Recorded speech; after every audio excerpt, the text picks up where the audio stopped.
This week's edition of NJBI is Minding Your Business is brought to you in part by AT&T, helping family, friends, and neighbors connect in meaningful ways every day. By PSE&G, powering a future where people use less energy that's cleaner, safer, and delivered more reliably than ever. By New Jersey's community colleges, aligning education to build an innovative workforce. Find out how your business can benefit at njpathways.org. And by New Jersey Business Magazine, providing critical information needs for New Jersey's business community for more than 67 years.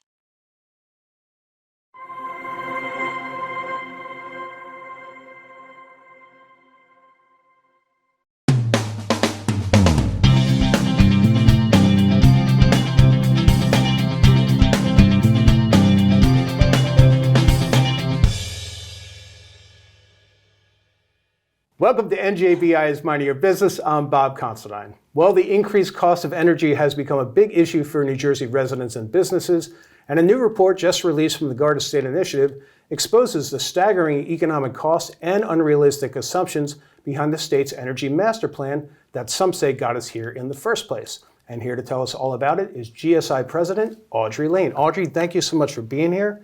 I know how busy you are. You've got a lot going on at GSI. And it's great having you back on the show. Thanks so much for having me. I appreciate it. Great. So before we get into this report, we want to let folks know at the end of this segment, we're going to have some information on a great event on September 18th that GSI is going to be hosting, and you're going to want to know about it. So let's get into this report now. It is called The Reality of the Renewable Energy Provisions of the New Jersey Energy Master Plan. So Audrey, before we get into the results, I wanted to know what kind of set GSI embarking on this report in the first place? Thanks for asking that question, because it's really at the heart of why we did this. Mm-hmm. As you may know, there are 7 strategies in the New Jersey Energy Master Plan, right. And we're drilling down on just one. Okay. And it's about the renewable energy segment. And the reason that we really honed in on this is because it's a big part of the energy plan, but also it's the most expensive. Mm-hmm. And this is only, as I'm saying, one of 7 strategies. If we were really go down the road, and we'll see, imagine how much the whole plan costs. Yeah. But this is the one part that talks about offshore wind energy and solar energy. Okay. And a lot of people are talking about the expense of it, but we actually put the numbers behind it, okay, and the data behind it. You know, there's so much conversation about energy now. It's so expensive, right. But how expensive is it? Mm-hmm. And that was really the most important thing. And how much is it going to cost taxpayers? How much is it going to cost businesses? Right. And how much, energy touches expenses of every good and service in the state. Yeah. And so that's why we really wanted to know the real math behind it. And people had some really huge energy costs increase this summer particularly. Right. And it has become quite the political issue, as we have our 2 gubernatorial candidates competing to run the state next year. Yeah. So in a kind of a broad view, Audrey, what did the report find? Well, it's more expensive than we thought. Oh, yeah. That's not good. So the renewable part of the energy plan is going to cost us $5 billion a year, plus an additional, not where we are now, but an additional 35% rate increase for all of us. Wow. If it was really implemented. So we're already seeing rate increases based on other energy issues in the state. If you think, Sure. the loss of generation, the closing of 6 generation plants, the lack of replacement of those generation plants. So we've already have a problem, but if we were really to implement this part of it, it would actually compound the problem. Wow. The funny thing is, Audrey, is this summer, there wasn't a ton going on here in Trenton, but there was a report that, I want to make sure I have it right, the Murphy administration and some lawmakers were looking to maybe kind of codify this energy master plan during lame duck. So this report really is more prescient than it's ever been, really. The timing of this is really important. So it's interesting, there were some people saying, why are you putting out this report now? Yeah. And even, you should have done that a year ago. And I said, this is an issue that is ongoing. And until we have an update of the New Jersey Energy Master Plan, it's more important now than ever. Right. But one of the things we point out in the report is there was very little, if any, consideration for the cost of this energy initiative, right? And really in good policy analysis, that is a key factor. And it's something that we point out in the report. The idea of least cost. Totally. If I could, I pulled this out. It's amazing you brought this up. Right. The three authors of this report are Kenneth Richards, Amelia Magyar, and Anurag Bhatt. And Kenneth Richards has a quote in it, if I could just read Please. it. And it talks about, it says, "It is a fundamental principle of good policy that if the marginal cost of two options is different, policymakers should shift towards the one with lower costs. However, under the 29 New Jersey Energy Master Plan, the state has set arbitrary targets for expensive offshore wind while neglecting more cost-effective options." So what I think is interesting here is I don't think this report's making any kind of climate statement per se, but it is trying to get to an energy transition in a more economical fashion. Do I have that right? Well, 100%. And it's clear that this wasn't even a decision made on the margins of cost. I mean, we actually doubled down on the most expensive of all, and by a long shot. Right. This is an energy source, and there's a chart in the report that I encourage people to look up. But this is an energy source that's more than 10x the price of natural gas of what we're paying. Was there something about cost per megawatt? Do you recall those? I do. It's in the report, and the baseline is natural gas, and that's about $14. And then we look at solar and we look at an offshore wind, so you're going from 14 to 199 on the top end. So that is the cost per megawatt, and again, it's quantified. There's pages of modeling specific to New Jersey, and I don't know that anybody else has done that, which is exactly why we did this report. Does GSI take the position that for our energy future, we kind of need a mixed bag of stuff, as we always say, but natural gas has to be part of that, does it not? It has to be part of that because that's what we have. I remember a year ago we were sitting here and we were talking about reduced emissions and parts of the energy plan in that realm. Right. And it's still prescient now to think about the fact that our best efforts so far as a nation and actually globally in reducing emissions have been improving the current technologies that we have. So, for example, if you look at a combustible engine, right, and you look at combustible engines that were made in the 50s versus today, the emission reduction is down, the efficiency is up, and this was all based on technology that we have now. Literally, we decided to reinvent the wheel. Right. And here's where we are. So, some of our recommendations include, going back to what we're good at and making it a little bit better. There's a lot of problems with these new technologies, not to say we shouldn't be looking into research and development. Absolutely we should. But we went after a technology that's proven failure in Germany. And if you look at a report we did in 2024, we have a case study of Germany and what it's done there. And then since then, you can look at Spain, Portugal. I was going to mention some European countries that went the wind direction. They wound up backing it up with more natural gas anyway. Well, you have to, because it's not always on, as they say, always on energy. Yeah, what do they call it? The intermittent is the one, right? This is intermittent energy, and then that's just natural, right? The sun doesn't always shine, the wind doesn't always blow. We're at the whim of nature. Right. Well, the sun always shines here at NJBIA, Audrey. So I know, that's why I'm here. Let's talk about some of the recommendations that GSI makes in this report. There's about 5 or 6 of them. I'm going to just go with a couple, and you can expound on them. Adopt a technology-neutral policy focused on emissions reductions at the lowest cost. This one's almost self-explanatory, but the fact is, this report seemed to have been, they had the solution first and then wrote the plan behind it. What we really should do is put blinders on and look at the data and say, what will be the most cost-effective? What's the best return on investment? What's the most affordable, reliable sources of energy? And we should look at it that way as opposed to picking the winners first and backing the plan into it. Very good, very good. Require cost-benefit analysis and transparency in setting energy targets. This is a big one because, like you said, they just kind of threw it out there. Right? So this is something that the researchers came to me with right away. They said, it seems a bit arbitrary. They didn't show their work. It's like they did a test and didn't show how they got there. Right. So why did they pick, what were the metrics for picking these, and how did they land where they did? And I think this all underscores the fact that we need a cost-benefit analysis. We need to know what the impacts could be on the grid. Actually, also a timeline would have been fantastic. So some of the basic elements that I'm sure they exist somewhere. And there was a decision metrics for sure. People don't make these decisions in a vacuum. But nobody in the public or certainly, policy groups, we were not privy to that. And I really do think the public deserves to know how and why these decisions were made. Yeah, and I remember when this was announced, 2019, I believe, the Energy Master Plan was, well, what's it going to cost? And then 4 or 5 years go by, they still haven't said what it was going to cost. Right. And I want to underscore this $5 billion price tag plus the 35%, that's only one element of the 7 points, the 7 strategies.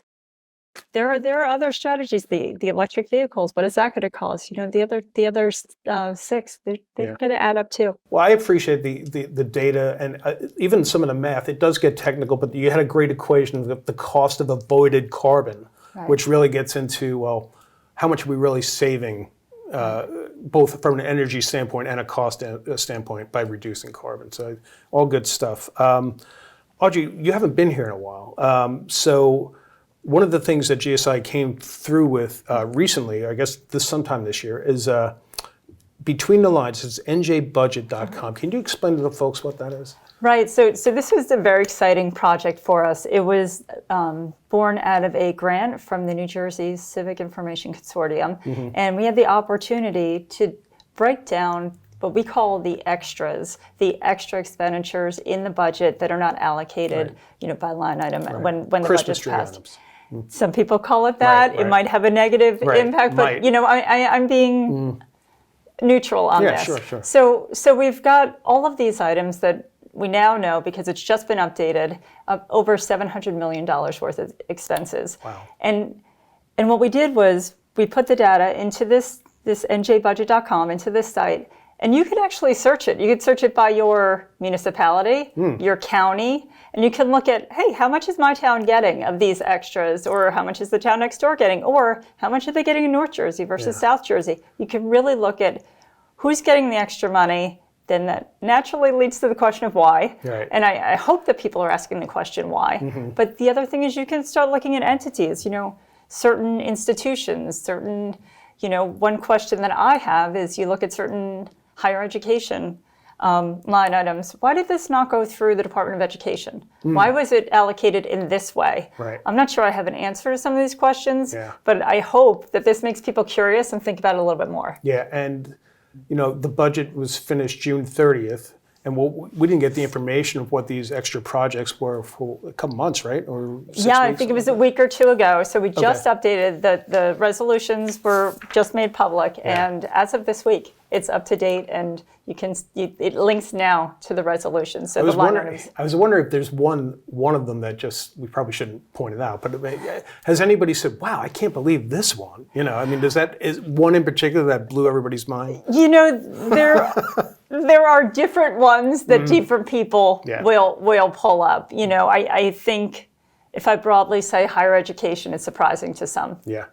And it's important you do that because it's not just telling the public, informing the public, it's also hopefully brings some accountability to the lawmakers who might be deciding on these projects. I hope so. I had some people say, what do you want to happen out of this? And the answer is really simple. It's transparency. Yeah. Let's get the politics out of it. Let's make sure it's all part of a real process so that entities, and there's so many deserving entities, and they're actually very, very deserving entities that are receiving money in this manner. But let's make sure it's a competitive process where all the deserving entities have a chance to compete for it. And plus, but if you total what comes out, I guess, 680, 700 million extra, whatever the number was, but you do that year after year, and it adds up to real money after a while, Yeah, it's over 700 million this year, and then you can go back. So we have the last 3 years now, and you can look at funding history over 3 years. So some entities rely on this exact process for their funding. Okay. And I'm curious about that. Good stuff. And I mentioned at the start, Audrey, GSI is hosting a Governor Thomas H. Kane Leadership Award event on Thursday, September 18th. Why don't you tell everybody what that's about and why you're doing it? Great. This is exciting. This is the inaugural event. I'm happy to have an amazing host committee working on it. And here's why we think it's important. This is a day and age of very divisive politics. Yeah. And if we go back to Governor Kane and his legacy, he was inclusive. He was a collaborator, and his policies that are enduring to this day. We have the governor's schools at Drew and other universities in the state. Right. His legacy is that he worked with others to make the state a better place. Yeah. And I think we want to celebrate that. And I think what we really want to do is inspire the next generation of leaders to say, you can work with people on the other side of the aisle. We can all come together for a better state and a better place. Right. Well, it's going to be September 18th at the Hudson House in Jersey City. Folks should go to Garden State Initiative.org. Right. I want to mention, too, we have an amazing keynote speaker. Oh, yeah? General McChrystal, Okay. a retired Army general, and he just wrote a book about character. And we thought it was a great combination because, Right. surely the governor is known for his character and character and leadership. And we thought it was a great combination of amazing individuals. I'm looking forward to an inspiring night. Yeah, it's going to be fun. And, I've met Governor Kane at one of your events, and he hasn't lost too much of a step. He's still sharp as a tack. But what I liked what he said at that particular event was when he was governor, if a policy came to him where we were going to be the highest or the lowest in something, he didn't want it. He didn't think we should be an outlier in anything. Oh gosh, I wish he was the governor now, especially talking about energy, right? Yeah, right. It's going to be a great event. I've said often, if there's ever a chance for me to be in the same room as the governor, I go. And I'm going to mention we actually have a special guest that night who will be Bill Bradley. Will Oh, be no there. kidding. Yeah. So we've got Senator Bradley. Yeah, I've had the pleasure of interviewing you. Very, very good man. Yeah, and we have a whole host of people that are talking about the governor, and it's going to be great. Well, Audrey Lane, Garden State Initiative is doing a lot of great work. Thank you. Again, you want to go to gardenstateinitiative.org, find out everything they're doing about energy, about the budget, about events. Great job. Thank you so much. All right, we'll be back right after these words. Did you know you can learn ways for your business to conserve, save, and operate more sustainably with PSE&G's Business Energy Saver program? Believe it. For more, connect at bizsave.pseg.com, your trusted partner in energy efficiency. Welcome back to NJBI's Mind Your Business as we wrap up our Sure Summer series for 2025. And for Chef Mike's Atlantic Bar and Grill, it will sadly be the last summer for the popular restaurant in South Seaside Park. So before he says goodbye at the end of the year, we visited with owner Mike Jerez to talk about the legacy that will be left by Chef Mike's ABG. Have a look. Mike, thanks for having us back here at Chef Mike's ABG. As I said in the intro, ABG is closing. Before we get into the how and why of that, I just want to talk about what's been the reaction you've heard from people since you made the announcement. Well, Bob, thanks for having me on again. I appreciate it. The reaction is unbelievable. I'm going to use the word overwhelming. We made this video. I made the video pretty much explain everything, and the response we got was unbelievable. 180,000 views. All the reservations booked instantly. I mean, we're fully booked in July already. I can't even get my mother in. It became outrageous, the love and support from the community, from people that have been here. Because I mentioned it's all about memories. There's so many memories made here, so many. And people want to get that last memory and, that last picture, that last, that last community dinner or whatever it is. But if you go back all of those years, we can't even add up how many memories were created here from everything you can possibly, from fundraising to celebrations, to weddings, to even divorce parties, I'm sure. Funerals, repasses. I mean, there hasn't been really much, all the baby showers, all the wedding showers, just I'm also thinking there's been endless engagements here. A ton, proposing. A ton, beyond. Yeah. Because, we have the $1 million views, so people would go up to the beach and, they would have dinner, then walk up to the beach, guy would get on one knee and secretly a guitar player would come out, something you out of your playbook. Right. Secretly a photographer would show up, and then the family would secretly come out from the dunes, and he would propose, and it would be magical. Or he'd write it in the sand, will you marry me? There's so many. We've had planes go by with signs, will you marry me? It was endless. But people are coming up to me and telling me their stories. Hey, I remember one of them, we had, it was a Star Wars themed wedding. It was like their third wedding, and Darth Vader married him, and everybody came in costume. Right. So the bride was led down the altar by Darth Vader, and the stormtroopers stood the death march, dun, dun, dun, dun, and that was the wedding. And then we were all and she was dressed as Princess Leia, it was a whole. Very romantic. You know what? That was their gig, and they loved it. We've had Hawaiian themes. We had luau's, and people came in grass skirts, and you name it. Right. We've done it. So we've heard those memories. What are your memories from when you first started here? And what are we going back to? The late 90s, Year 2000. Okay. So 25 years. It's just been a wild ride. It's been a wild, exciting ride.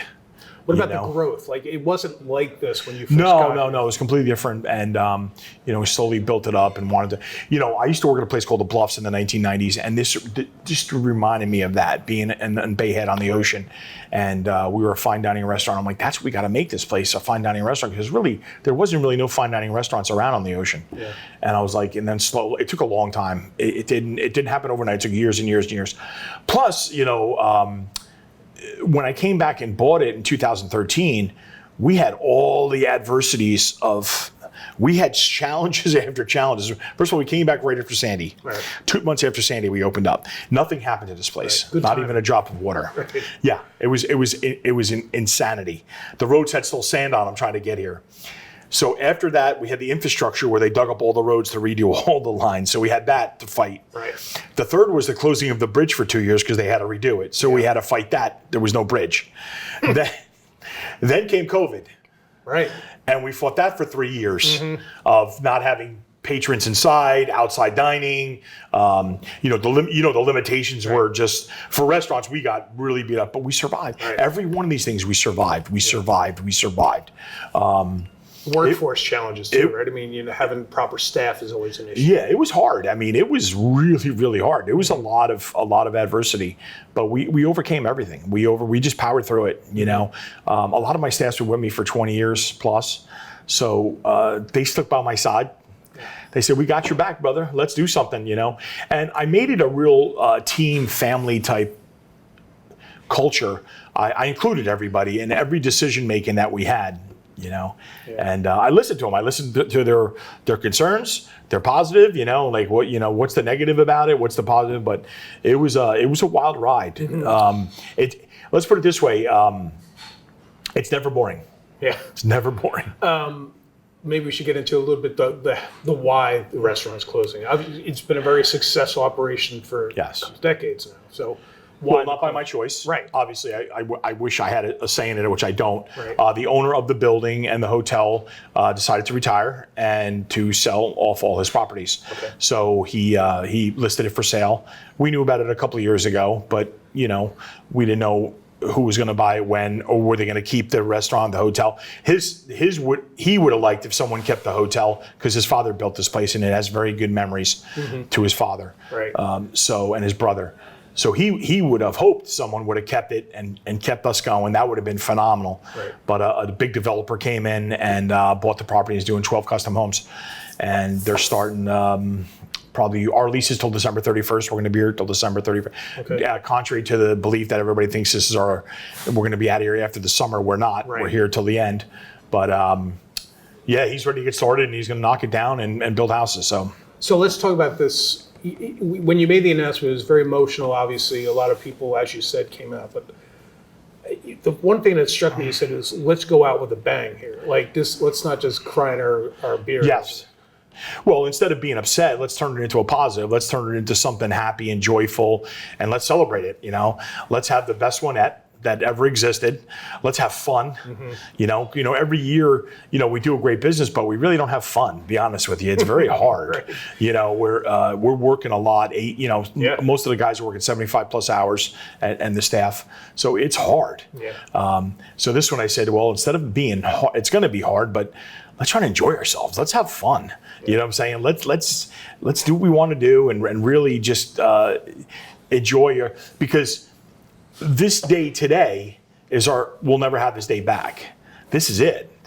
So let's, enjoy as much as we can of it. Right. And tough to get a table, right? You said. It's really hard, And listen, I wish we're only 80-seat restaurant, with a 13-seat bar. So we can only fit what we can fit. We only do one big table a night because one, it takes up a lot of room and it doesn't, we actually do better with smaller tables, turning and burning. Right. And everybody and their mother wants big tables, 16s, 18s, 14. Like no one wants like 2 people or 4 people. Right. That's easier to do than so if we only take 118 a night and everybody wants 18 on that same day, we had to turn a lot of people away. Including your mother, you said. Yeah, well, she's a tough cookie, but poor Carol. She could sit at the bar. I literally legit have 10 people a day contact me for reservations, and I have to turn them all away. And most of them are really good friends of mine, old friends of mine, or good customers that have been coming here for years, but I just don't have the room. It booked up so fast. And I think the minute I made that video, everybody went and just booked it all up as fast as it could go. Yeah. And I'm sure August is going to be just as bad and just as busy. You surprised the amount of press it's got? It wasn't just a video of 180,000 views, but like literally every publication. Everybody picked it up. No, because we are iconic. We are legendary. We've been around. I've been around forever. Yeah. So, the restaurant's been here forever, and it's just it's a good heartfelt story. It really is, and people need to know. They need to know what's really going on and how it's really going down. That like this is none of my, because I get people say, "Oh, I heard you're selling." I'm like, I'm not selling nothing. I wish. Right. I said I wouldn't sell. I if I could be here forever, I would.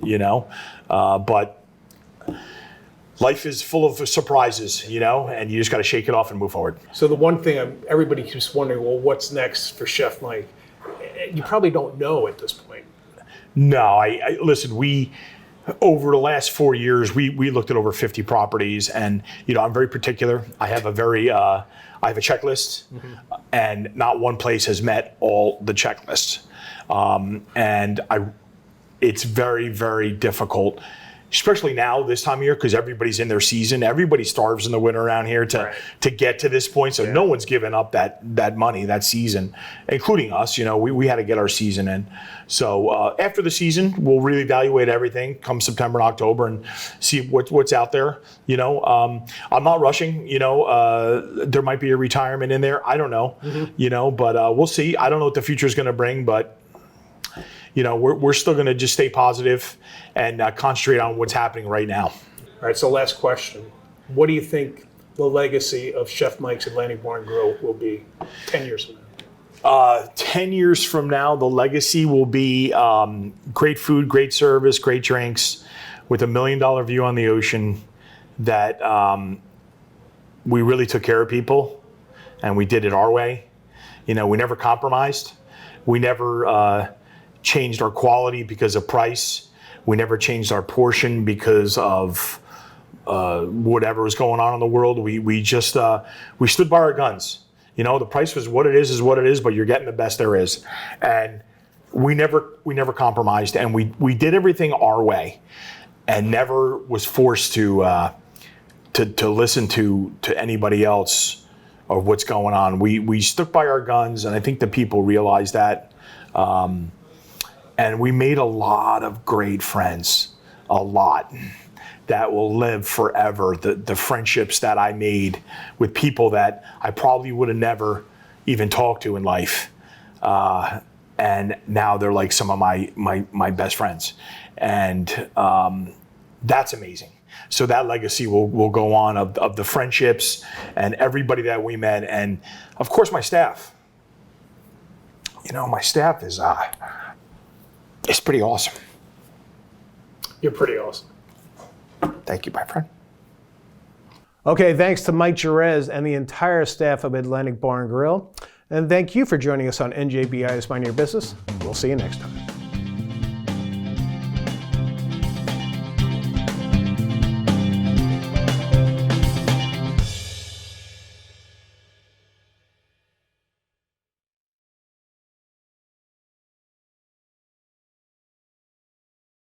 For great networking and educational opportunities, check out njbia.org/events.